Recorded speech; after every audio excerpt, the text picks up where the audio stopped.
SC ఎస్టీలను కలుపుకుంటూ ఓబీసీలుగా చేస్తూ OBC వ్యక్తిని సీఎంగా రాష్ట్రాన్ని పరిచయం చేస్తా చింత ఎస్సీ వర్గీకరణపై చంద్రబాబు నాయుడు ప్రభుత్వం ఒక్క అంగుళం ముందుకెళ్లిన శ్రీకాకుళం నుంచి కర్నూలు వరకు ఉన్న ఎస్సీలను ఓబీసీలను కలుపుతాను, రాజ్యాధికారం దిశగా తీసుకువెళ్తాను, కాంగ్రెస్ పార్టీ బ్లెస్సింగ్స్ తీసుకుంటాను అన్నారు.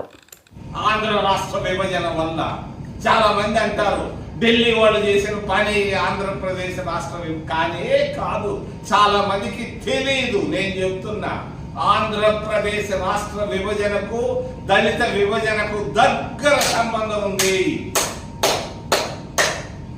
దళితులను విభజనకు నువ్వు ఎప్పుడు పూనుకున్నావో తెలుగుదేశం పార్టీ పుట్టినప్పుడే నేను విన్నాను. నా మాటల్లో తర్వాత నేను ఉపేంద్ర అనేవాడు, నాతో అనేవాడు, నేను విన్నాను 4-5 సార్లు.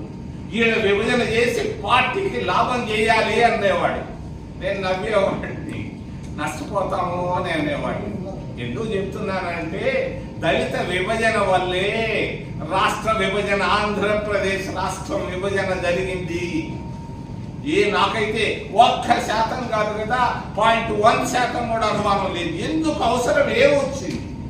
వీళ్ళు నేను అంటున్నాను, అన్పార్లమెంటరీ వీళ్ళు ముడ్లో ఏళ్ళు పెట్టాల్సిన పని ఏమొచ్చింది మీకు? ఎందుకు?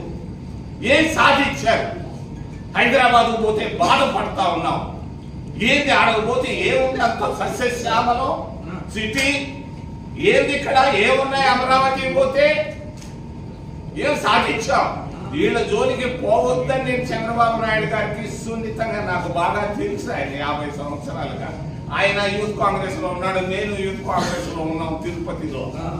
మరి దీన్ని నాకు చంద్రబాబు నాయుడు నాతో ఎంత బాగున్నా కూడా చేసే తప్పు నేను చూపించక తప్పది ఆపేసి నా మాట విను.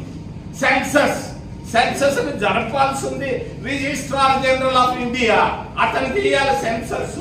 ఈ సచివాలయాల్లో కూర్చొని మీసాలు రానటువంటి పిల్లకాయలు, పెళ్లి కాని పిల్లకాయలు చేస్తే అది కరెక్ట్ కాదు. మహాత్మా గాంధీ గారు స్వతంత్రం రాకముందు దేశంలో తిరిగారు. ఆయన 2 అంశాల గురించి ప్రస్తావించేవాడు. ఎప్పుడు మహాత్మా గాంధీ గారు 5 నిమిషాల కంటే ఎక్కువగా మాట్లాడేవారు కాదు. అందులో మొదటి అంశం దేశానికి స్వతంత్రం, రెండోది అంటరానితనం నిర్మూలన.